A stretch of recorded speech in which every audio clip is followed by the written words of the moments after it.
నోటికి పుల్లగా, కమ్మగా తింటుంటే ఇంకా తినాలనిపించే కమ్మని మామిడికాయ పులిహోర ఎలా తయారు చేయాలో చూద్దామా క్విక్గా.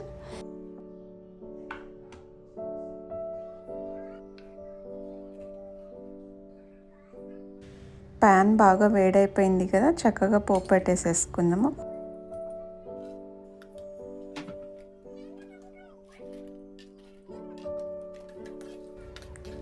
కొంచెం ఇంగు కూడా వేసుకోండి, కమ్మగా ఉంటుంది ఇంకా.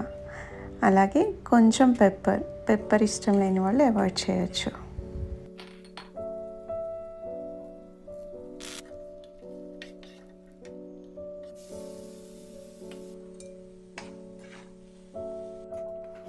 ఇందులో ఇప్పుడు రైస్ వేసి చక్కగా కలుపుకుందాం.